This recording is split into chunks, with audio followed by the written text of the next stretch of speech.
Hey everybody, this is Stu Smith and Jeff Nichols here talking with the Tactical Fitness Report with Stu Smith and Jeff Nichols. This one, we're going to do a four-part series. The four-part series will be getting to the training, getting through the training, what do you do when you're active duty training, and then what do you do after you've retired or moved on after 10 or 15, maybe 20 plus years of really working hard and being high stress. So what we're going to do is this be a four-part series. So today we're just going to talk about getting to the training. And Jeff and I both deal with a lot of candidates, whether it's police candidates, military candidates, a lot of special ops candidates that tend to find us. So we'll kind of bounce around a little bit about, the types of things you need to do to get to the training. But I guess my first question for you, Jeff, is obviously you see a lot of candidates that are getting ready for a variety of hardcore special ops type training programs. When do you recommend for them to go see the recruiter?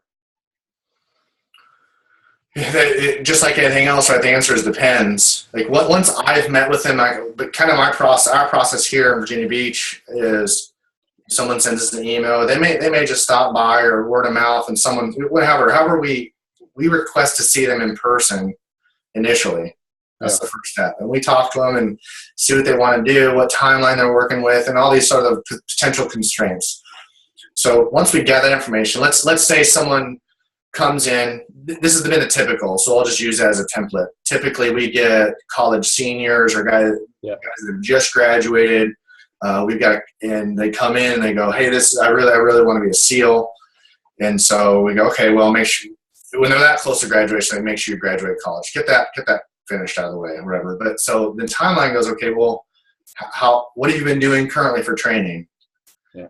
And let's just say this person's been just doing, they've been doing some running, they've done some pull-ups, push-ups, they've kind of tested themselves with their own sort of PST on their own timelines to see where their run times and stuff such are at.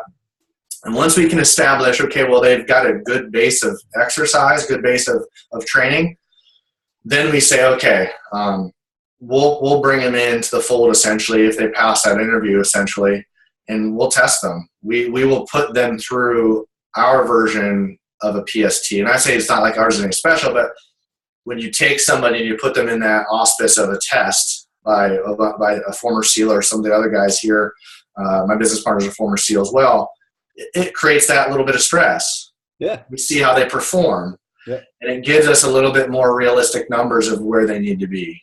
And then we say, okay, let's say they do great. They really hit those, because we kind of know here locally, like the Virginia Beach recruiter kind of goes by certain numbers. The Hampton one goes by a little bit different numbers. We kind of know those. Right. So we say based off that, you should go to the recruiter. Hey, we'd like to see your numbers get to here, here, and here. And then we bring them into the fold and we train them to get to that point. Right. And that's really, I know it's kind of that's the depends answer, but the simple thing is this: we do an assessment. That once we have that assessment, we make a determination what we think is best for them. It may not even be, hey, you don't need to train us. You need to get to the recruiter now, take this test, and get to the Navy. We've had that too. So we're not going to BS anyone if we don't feel like that. If we feel like they're ready physically, go get after it. Yeah, we have the exact same process. I tell you what though, what annoys me probably most is when I say, yeah, sure, I guess it depends on what's your current PST score. And then I get the answer, and I hate this one. And I've been doing this for a while. So what's the PST? So, that tells you right there. That's part of the assessment. That tells you right there they haven't really done a lot of research to a future profession that is probably one of the most challenging ones personally and professionally, whatever, so, just by knowing what the PST is a start, right? Having done one yourself is a second level to that. And then depending on where you are on that range, if you are just barely passing or you're failing something, yeah, we need to work on you a little bit, take some time to do that. Or if you're really crushing it, we can really say, like you do, hey, this guy's ready to go to the recruiter and he's probably going to auto-qual his first time. Because I tell people this all the time. You don't want to go to the recruiter, go through MEPS, get all that done just because you graduated high school and you're now 18 and able to do it, never having taken a PST. And then your first exposure to a Navy SEAL mentor is failing the PST. I would consider that a bad job interview. Yep. Right. Yeah. So you want to go there ready to go, because you're going to be in one of two groups. You're going to be in the passing group. You're going to be in the failing group. Now, if you auto-qual, that puts you in a whole new level, right? Yeah. I would prefer you get into that level before you even, talk to the recruiter. But, that's just my recommendation, and it's not the Navy's recommendation. For sure. Yeah, I think that's a big standpoint too, is there's some really interesting things I keep finding out. For example, in Hampton, if you pass the PST, regardless of how well you do, you get entered in a draft. Yes. And I'm like, well, but now I get it. Like when you and I came in, there wasn't this massive surge to get in to do that job. Now I understand. We understand why there is that big surge, more or less. But when I look at it and go, and also some of the standards that I've heard that they have to adhere during the PST are not the SEAL SWIC standard, right? One of the places here is they have to be head over the bar, and they have to be able to look down and make eye contact over the bar with the individual. And if that is in a training environment where you're trying to make it more difficult than the standard chin over the bar, get it. Yeah. But, one of my guys just did his test, and he's a 26, 27 pull-up guy. He only can do 12 of them. Wow. He couldn't get his head over the bar and look down, right? And it's like, because we're not represented in the Navy, and they are because of recruiters, but here's the crazy thing. Neither of the people doing the testing are SEAL or SWIC or EOD. Yeah. Right. So they're creating the standard. They're holding the key. So before I get on my soapbox, I just kind of, in conjunction with your thinking is that my frustration typically lies not so much in that, is that people will say, aside from not having done it, like PST don't know what it is. There is this thought that you get selected oddly, like there's no clearly defined process or standards. People are like, I want to be a SEAL. Like, well, what have you done? Like, what do you mean? Like, I thought it was like some secret program that, even more so, they didn't look at the PST. They didn't look at basic standards. They didn't look up like they didn't like know the process to get into the Navy. And I go, did you go see a recruiter? Like, oh, I didn't know I had to. I'm like, how else do you expect to get in the military if you haven't seen a recruiter? Now, but some of that too is like, for many of us, we've heard of guys going to recruiter, and recruiters like, do this, do this, do this. And before you know it, they're standing with their hand up and be like, yeah, you're a boatswain's mate. You know what I mean? Like, we've heard that. But so there is this fear, this apprehension that they're going to go show up to this recruiter and they're going to like sign some piece of paper that is ultimately gotten them to go down a road they don't want to go. But I think it's synonymous. I think that's probably why we're doing this. We're trying to inform some people that really need it. Yeah. The best way to do it is this. Go there in good enough shape to compete well on the PST. That's my recommendation, because here's what happens when you don't. You go there, you're 18 years old, right out of high school, never taken a PST before. Your first time taking a PST is with a recruiter. You made it through MEPS. Hey, great. You're sworn in. You take the test with the recruiter or the mentor, and you don't pass. Right now, they usually give you about 6 months in that delayed entry program to kind of get in better shape. But even then, I don't think that 6 months might not be long enough for some people. It took me over a year to transition from a powerlifting football player into a above average SEAL candidate. Yeah. So, and the problem with that is I've had guys that found me after the whole process and they don't make the cut in that 6-month period. And now they have a choice. They say, all right, you got to go to your original rate that you chose, which could be Corman, could be Bosun mate, could be whatever. Or you have to they won't tell you this, but you have to drop out of the delayed entry program altogether. And now you're kind of screwing yourself for getting back into the delayed entry program. So there's some issues with going there too soon. And in fact, I wrote an article, and I'll link it in this description about, top 10, things that tell you you're ready for the military. And this is not just special ops, it's for everything. But general military lifestyle article in there. Yeah. So how about, obviously to get to the training, you have to pass the PST. Let's talk about some of, the many PST protocols that are out there. I'm a big believer that I hold a method to do this. I don't hold the method to do this. And I think there are many other methods. There's many people who have never heard of Stu Smith or Jeff Nichols that are making it through BUD/S perfectly fine. So it's not like we have the only answer. There are many answers to this, but there are some things that I think you'll find that the similarities need to be pretty common. For sure.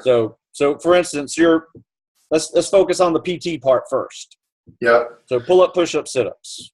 Yeah, I think that, like I said in a previous interview or conversation we had, was that let's not be afraid to look at our weaknesses. I mean, that's a big thing. Like, if you're really deficient in something, let's start with that. Like, because the likelihood of someone going into BUD/S, like right off the street, that is physically fit, one of those three things are probably going to be able to do well. They'll probably do okay with the push-ups, maybe. Decent with sit-ups. The pull-ups might be the limiting factor. That tends to be, in my opinion, the trend, is people are deficient in the pull-up. So let's focus on those. Let's focus on that first, and then just kind of, you basically triage it. And again, I think that for the way that my mind works is we have, when it comes to the PST or BUD/S, we've got to look at volume. How much volume can we accumulate in a short period of time to elicit a very particular adaptation, i.e. more of something, typically in this case, improvement. And variety is always a good idea. Calisthenics are crucial. We also, flexibility is crucial, mobility is crucial, endurance is crucial, all those sort of things. And if you can't get your 10 or 12 or 15 pull-ups you want to do, or 20 or 25, whatever your goals are, backing up, have a goal. You don't know where you're going unless you're at too. So get a goal, work towards it, try to accumulate smart volume. I always say it like this, and this is my methodology, the way I think through it. If I said, hey Stu, like, what's your max pull-ups? You're like, hey, it's 20. Well, how many times can we repeat 20? Like, once probably. And then I'm like, and then it goes to like 12 and 10 and 10 and something, right? And physiology is about the same for anyone. But if I say, I want you to do 40 pull-ups, and you go, I don't know how. Okay, well, yeah, let's cluster them. Let's do like 12 sets of 3. Right? Do 3 reps, drop down, shake it off, and just keep that velocity, that work volume higher. Now, granted, it's going to take a little bit more time, potentially, but the more you're able to accrue that volume, that time is going to start shortening. Okay, and it can be even spread out through the day. Like, I remember my wrestling coach in high school was like, hey, if you're going home tonight watching Monday Night Football, every commercial break, you got to do 20 push-ups.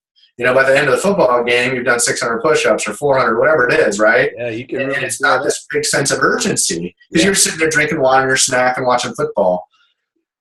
Same thing.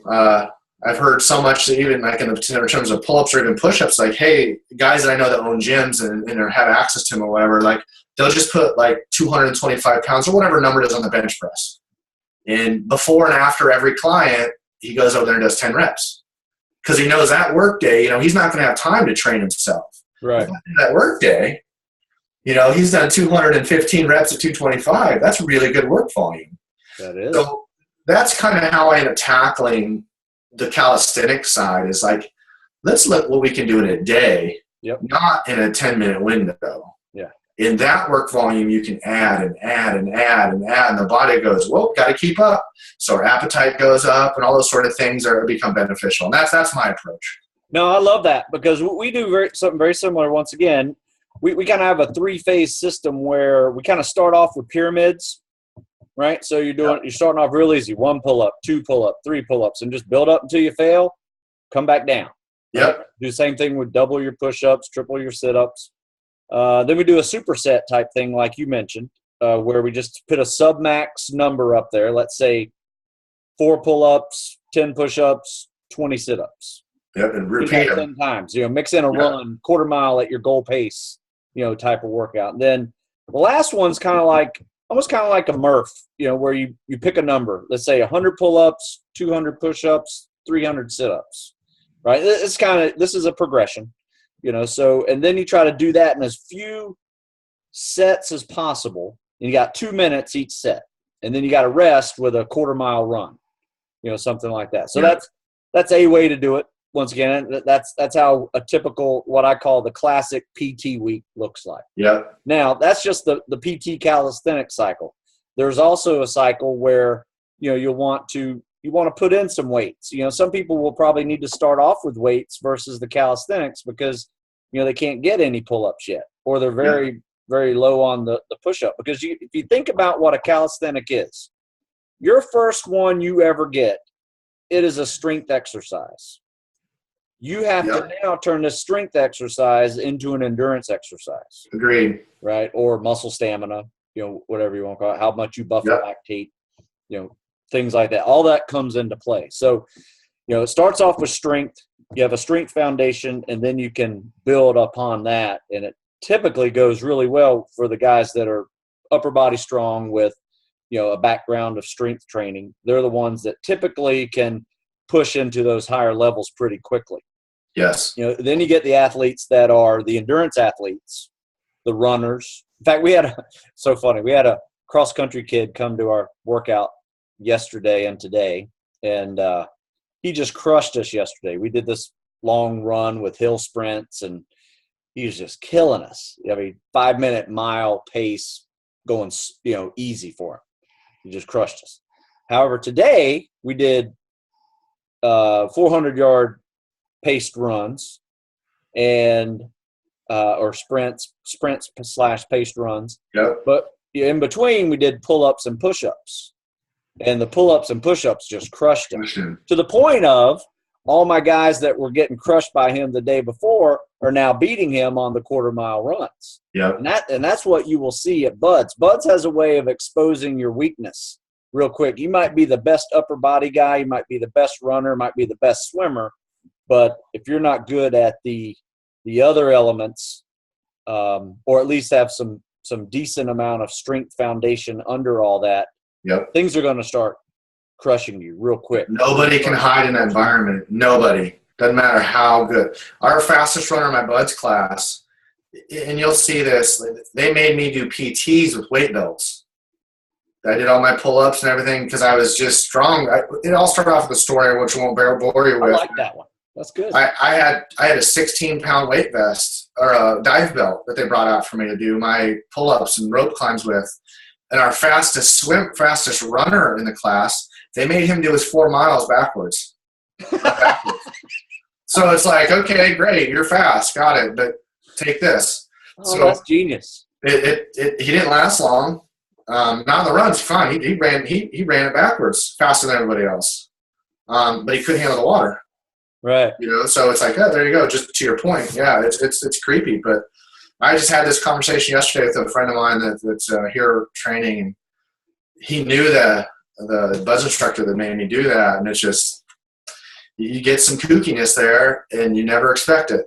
I always liked that. I always liked to be kind of pulled out for, I know you kind of, people talk about being the gray man, but we can pull you out to be, hey, you're pretty darn tough. We're going to make it tougher on you. Yep. I always like that challenge. Well, that's where it's going to get to at some point anyway, right? Like, Yeah. Leading up to Hell Week, after Hell Week, you get to the point where like, okay, these guys can endure.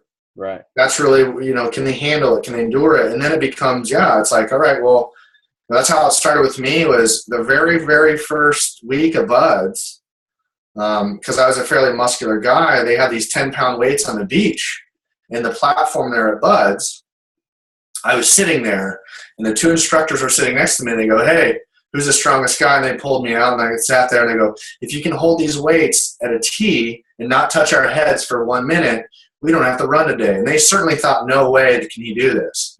It was just 10 pounds. It was not in a minute I did it. So like I was able to just rotate and lock out my triceps, and I did it.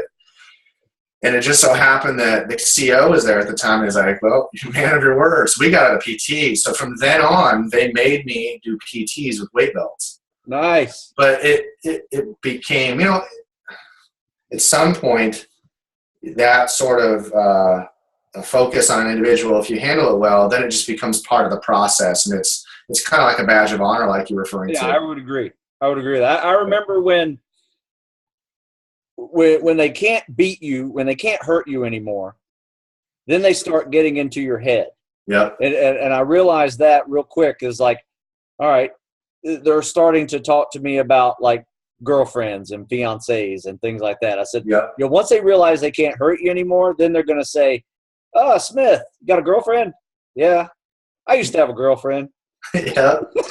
Yeah. I used to have a wife, a couple of deployments, I don't have a wife anymore, so it makes, those memories that I have really, the difficulty and all that sort of mystery about it is cool, but I have far more fond memories about laughing than I do about just the struggle of it. Now, certainly it's a long course. There are a lot of, I was laughing a lot of times too.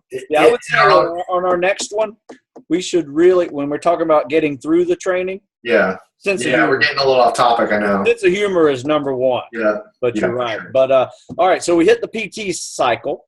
How about the running swimming combo? Yeah, I think that typically there's a deficiency in one of those two as well. Yeah. For me, it wasn't swimming. I wasn't super deficient in running. I was just a bit heavier. I still remember my time. I remember the third phase time when I went through was 29 minutes for the 4-mile run. Yeah. And I remember my very first run in first phase, I ran it in 29 minutes. And I was like, all right, that's all I need to maintain. Right? And I did. Like I had this internal clock, plus or minus like 15 or 20 seconds, depending on, the tide and such. But we had this conversation kind of yesterday in email, was like, I would hypothesize that in our time, people tended to come in a little bit stronger and run deficient. Now people, I think, maybe tend to come in a little bit the run dominant and strength deficient. So, on the swim side, then people tend to come in run dominant and swim deficient. Right. But like I grew up in the water, so I approach it just in context. Really simply, I approach it this way: whatever I'm deficient in, I'm going to focus on that, just like before. But also, and you already hit a nail on the head, is I'm gonna conquer it in small bite sizes.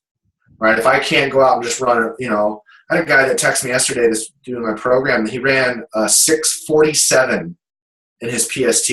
What? Smoking fast, right? Like that's really fast. Yeah, sub 7's like off the charts. Yeah. So, but he's deficient in some of the other things, right? He's a cross country guy from California.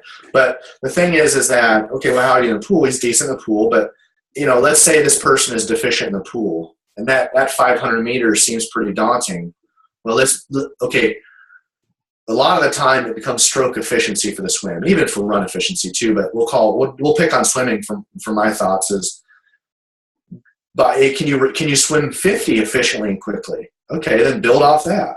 Yes. And it's not like swim the 50 necessarily. You can pyramid, but I go, oh, can I swim a 50 efficiently, take a short break, swim 50 again efficiently? And pretty soon that 50 turns into a 75 and then into 100. And when you're stroke efficiency, you're not like wrestling the water at some point. That's the big thing with water. When you're not wrestling the water anymore, all of a sudden, boom, you've got this more efficient stroke with more endurance. And so in summary, it can be overwhelming, but don't try to take it all in at once. Yeah. Do it in bite sizes. And you already said it before too, is I took a year to train. My delayed entry program was 1 year. I took 364 days to prepare for it. Take your time, especially for these guys that are 18, 19, 20. If taking a year off or 8 months prepares you physically for it, where otherwise you would go in ill-prepared, take the time off. Yeah. So take it in bite-sized chunks. Yeah, that's the real important part. I think if there's one thing I do well is probably teach swimming well. And usually the way I do it is I'll get them efficient in a 50, like you just said, maybe 5-6 strokes, 25-yard pull down and back, 5-6 strokes per length. And that's about as efficient as a non-swimmer is going to get. Yeah. Some of the swimmers can do it in 3 or 4 strokes, which is just amazing. But then you get a pace for that 50. And typically I try to get everybody at a minimum standard for us, and this is real easy math too, is a yard per second. So 50 yards, 50 seconds. Yep. 500 yards, 500 seconds. That's an 820 swim. That's legitimate. That's good. Legitimate swim. Yep. I mean, you can find out that you can break that pretty easily. Sub 830, in my opinion, is pretty darn good for just, especially the side stroke. Yeah, absolutely. It's not a fast stroke, but it's a pretty efficient. Yeah. But if you can go a yard per second, or even close to that, you're going to get yourself between 8 and 830, somewhere around there. And that one, I would say that most people can do it for 50, but they can't do it for 500 when they first start out. So that tells me that their stroke is capable of an 820, but their lungs are not. Right. So now it's a combination of cardiovascular workouts. We'll do sprints, freestyle sprints, just to get the heart rate up, and then I'll make them catch their breath with the combat swimmer stroke. So typically we'll do like a 50-50 for 10 sets. We'll go 50 free sprint, 50 combat swimmer stroke. Try to hit your goal pace. Yep. You try to muscle memory that goal pace, because there's so much strategy to this test that you can really learn just by pacing certain events. The swim is definitely a pacing drill. The last thing you want to do is take off sprinting and then get lapped 3 laps into it, because that happens all the time too. Find your muscle memory pace, 50 yards, 50 seconds, hit that 10 times, you're going to have an 820 and not be overly exhausted, to do the rest of the test. A lot of people who are not very good swimmers find that swim wipes out all the stuff they're good at. Yeah. Also. So, you got to. If they're working so hard in that swim, like I said, they're wrestling it, they're depleting so much glycogen. Yep. They're exhausted, right? They don't have the capacity to replenish. I think that's people forget that. I got to do this and this and this and this. You got to do them all at the same time. So, I mean, it's a 45-minute to an hour test. Yep. You're going to run out of your glycogen in about 20 minutes. Yep. So, there's another section of the strategy too is, sip on some kind of sugar drink. Yep. If you're a sugar burner. Yep. I recommend it. I always had Gatorade, cold Gatorade.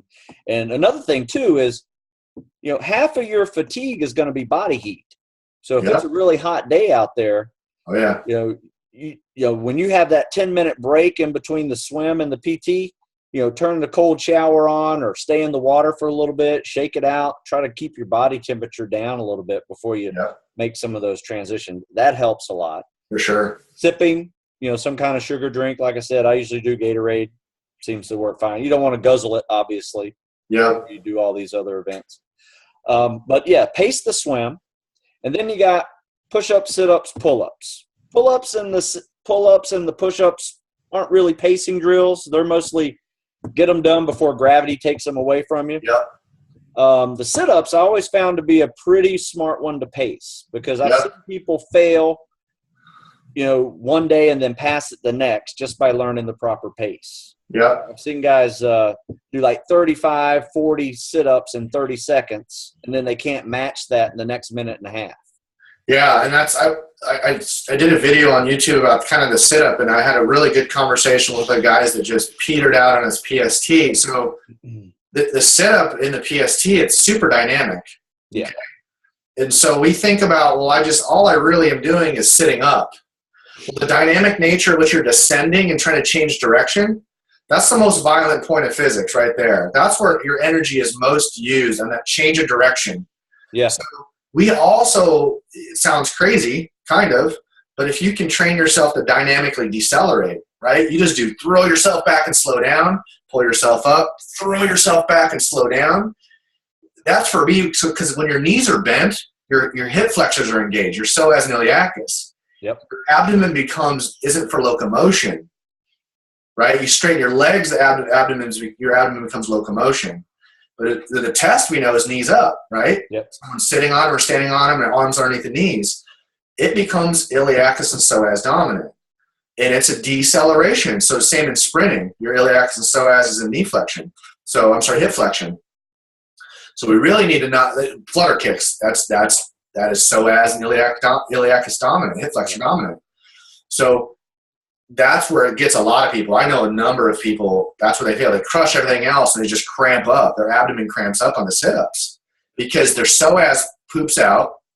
Then now their abs are called to do locomotion. They're not equipped for it. Right. So, it's one of those sort of, I think that the sit-ups for me personally, and a lot of my guys, that's where the chess match is at. Right? We can just burn through push-ups. You're going to pull, you're going to run your heart out, and you're going to swim your ass off. Yeah. The sit-ups, I know 3 guys in specific, the command I was at, 3 guys that I knew from my previous command, they didn't pass their PST for selection because of the sit-up, and they crushed everything else. Wow. Done. That's it. Thanks for coming. Wow, that sucks. Yeah. So it is. That's what, man. That's the sneaky. That's the ninja of them all, man. Like the sit-ups, I think, just crushes people. Yeah, I've seen a couple different strategies. I've done it on 2 different levels. I coach at the Naval Academy for the advanced guys that want to go to BUDS and special ops programs, and then also have helped kids that are failing the fitness test, the basics. And at Naval Academy, you got to get 65 in 2 minutes to pass. Yeah, that's to get a D. Yeah, in your PE grade, right? Yeah. And I'm like, gosh, you guys are striving for a D. I mean, what's up with that? That's not the way it works. Exceeding the standard is the standard. Yeah. I preach to them, but to get a D, 65, and I see people, they can get 30, 35 in the first 30 seconds, but they can't get it. Maintain that pace obviously for the next minute and a half, and they don't get 65 in 2 minutes. Well, same for the BUDS guys. They start off way too fast, and they can't get 100 in 2 minutes, which seems to be like the gold standard. If you can get 100 sit-ups in 2 minutes, that's very respectable. Yep. But what I have done with them is I said slow everything down. For the failure guys, I say 20 and 30 seconds, maintain that pace, and sure enough, next day they take the test, they get 75, 80. Just by slowing things down that first 30 seconds. Same for the Spec Ops guys. They get 25, 22 to 25 in the first 30 seconds. Boom, they're going to get 90 to 100. Yep. And so I found that the pacing drill works really well for, helping them maintain sit-ups. Because if I told them to do 100 sit-ups, they could do 100 sit-ups, pretty easily on not a timed level. For sure. They obviously can do it. Now, can you do it at this pace? Yeah. Slow yourself down and think of yourself just like you do the run. Because the run strategy is the exact same thing. When you run 6 quarter-mile laps, you don't sprint the first lap. Right. Essentially what they're doing in that first 30 seconds. So we hit, find your goal pace. Some people like to run faster on that first lap. I never was like that. I was like, I need a goal pace. And I need to maintain this every single lap. And if there's a lap that I'm falling behind, I need to pick it up the next one. For sure. But it enables you to do that. If you don't blow your wad on that first quarter, you can pick it up on those last 2 if you need to pick it up. And then sprint the last one and throw up at the end. Agreed. Yeah, that's exactly that is the methodology that worked best for me by far. Yeah. On the sit-ups and the run was, if you do the math, like even the simplest time math, like exactly what you're doing, like, hey, even like, let's say you keep that pace. If we want more volume, we throttle back on their velocity and go, hey, let's do this for 2.5 minutes. Right. Right. And then we go, let's do 2 minutes of a good pace.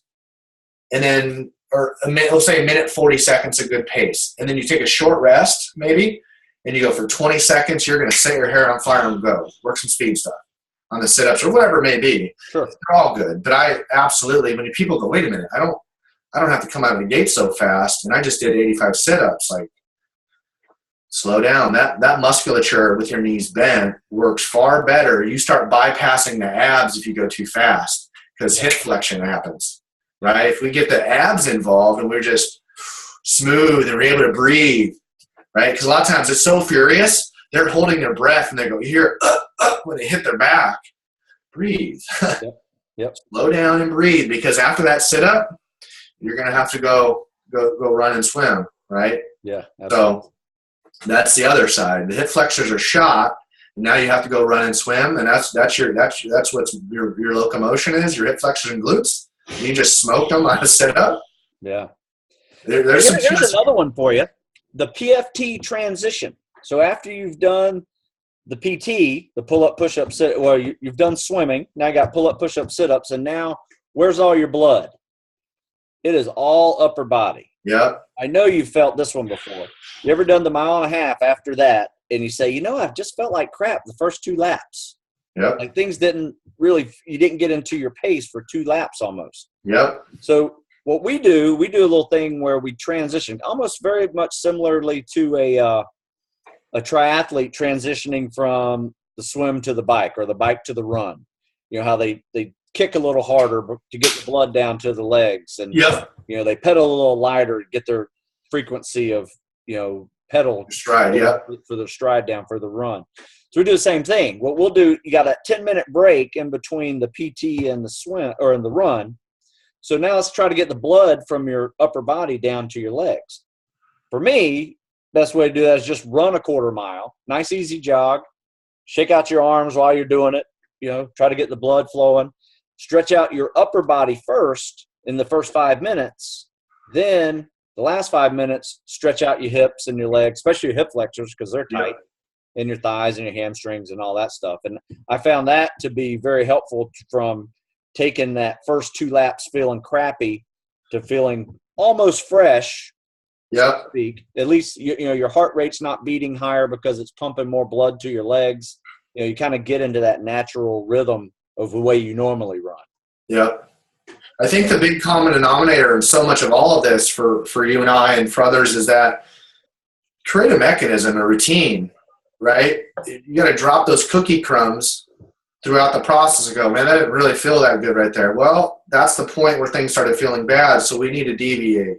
Yes. Create a process. Like, sport isn't happening. This will be the only time. This will be one of the only times for the folks in the tactical population where they're going to have a finite date and a finite test. Hey, you're going to BUDS on this date. Yep. And on this date, you're going to BUDS, which is this curriculum, right? The tactical world is not – there's a lot of curriculum at schools, sniper schools and such, but the actual operational side, which we're really ultimately trying to prepare people for, it is random.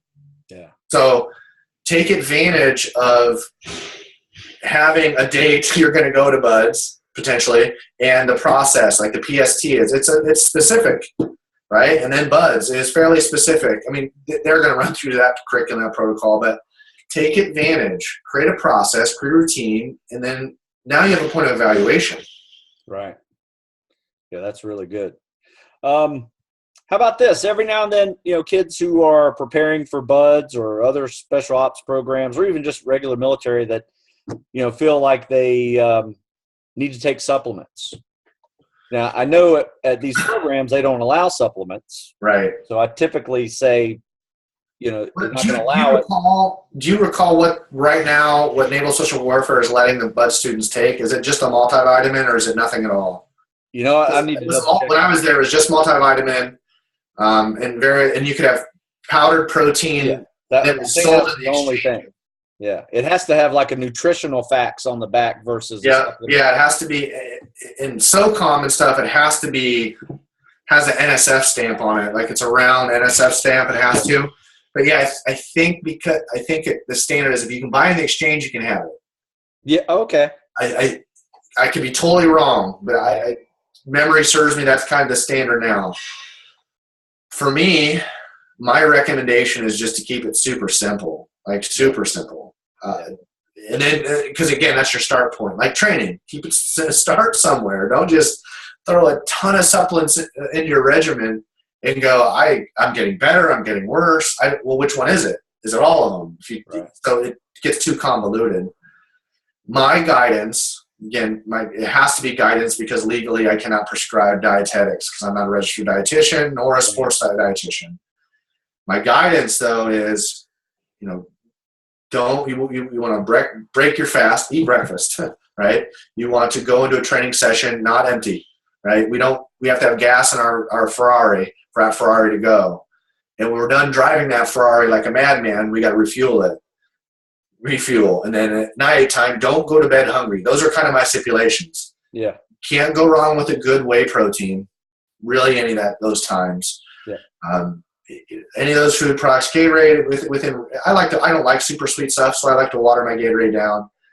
As far as very specific supplementation, I'm a fan of creatine, but it's not a crutch of mine. I use it for recovery. All these things are modalities of recovery. Right. We call them performance, in my opinion, because that's what we're trying to elicit.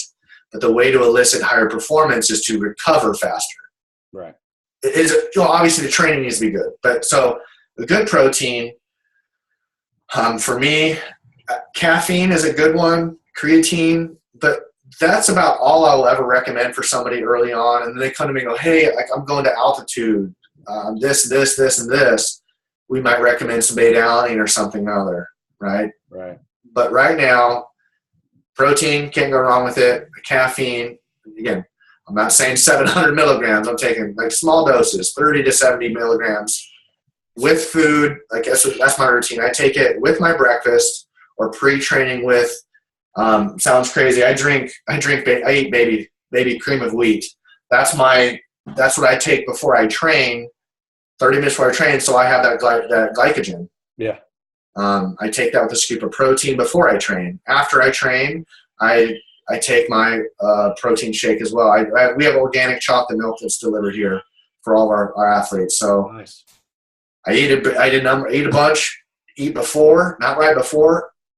Bud's a little bit different because I got used to eating. My recommendation too is if you're training for buds, start getting used to eating a little right before you train, or start phasing that in. Nothing crazy, not steak and potatoes, but because when you get to buds, you're going to get up early, go to the chow hall, eat, and then you're going to do a 5-mile run or swim or whatever, maybe your oak course or whatever. Get acclimated to having food in your stomach when you're training. That's my recommendation. That's a very good one. Very good one.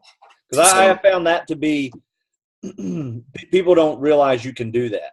Yeah. Like go swimming right after you eat. Yeah, that's a big one. It may not work out for you so well first couple times, but understand that if you don't get acclimated to that stress inoculation prior to getting there, the stress is going to be so great when you get there. If you start putting food indigestion into, it's really you will not have the energy in that environment. Yeah.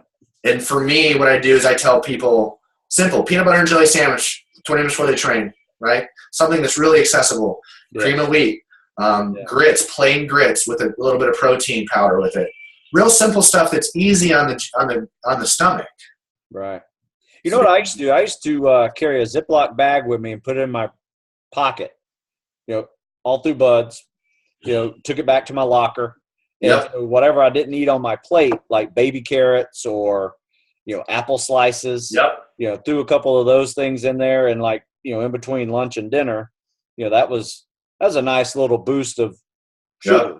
Can when I went through, they always had the little single serve peanut butter, and honey packets. They send us to the surf zone, and as soon as we'd come out, there'd be all honey packets and stuff. We got to push-ups and stuff for that stuff, but that's something that's never changed. That stuff's available for a reason. Yeah, honey and corn syrup are probably the most readily available sources of glucose, right, that we can get. So again, if someone is really, really sensitive to having food in their stomach before they train, honey. Yeah. Yeah, that's a good one. Honey and some chugs of water. Boom. You're gonna have 25 milligrams of glucose immediately readily available in your bloodstream. Yeah, especially if you are already active doing that. I mean, Yep. it just goes right to your energy level. Right into it. Yep. It's these simple things. Again, it's not super complex. Like it almost doesn't even need to be supplements at some point. Now, using the word supplement is exactly what it is. We want to supplement our existing diet, not replace. Right. So eat your meals, right? Eat your steady meals. Eat 4 meals a day, 3 meals a day for sure, right? And then supplement that meal plan, okay? Right. And that's where the supplements come in. And then snacks, just like these snacks are powerful. I tend to lean with the more natural food supplements. So I grab the spoonful of peanut butter. I grab the, supplement in between lunch and dinner, breakfast, the little snacks almost. It's almost like the little kids Go-Gurt. Oh, yogurt, the Greek yogurt sticks and whatever. And I get a lot of our clientele are potentially, high school juniors and seniors, and they can't have food or I'm sneaky. If you can't be sneaky getting food in your high school, you're probably not going to do very good in naval social warfare. So put some snacks, put trail mix in your locker in your pocket. I don't care. Peanut butter and jelly's not going to go bad. I ate all the time in high school. I was starving. Same. Yeah, I'd get in trouble all day. Yeah. So I didn't chew gum in school, so that yeah, same, yeah. All right, man. So I think that's pretty good for talking about the training, because really when it comes down to it, you have an entrance exam, and you got to prepare for this entrance exam. This PST is your entrance exam. Many ways to train for it, but regardless, you're not going to get to the training unless you ace this fitness test. For sure. Right. So Jeff and I will talk about in our next one, getting through the training. And that's when you have to go a little bit more specific to what that training program is all about, whether it's BUDS, Ranger School, SF training. There's different specifics to each of those, and, different protocols, will get you prepared for all of those. So perfect. Yeah. Well, Jeff, thanks again. It's been awesome as always. And let's do this again next time. Yep. We'll see you again soon. All right.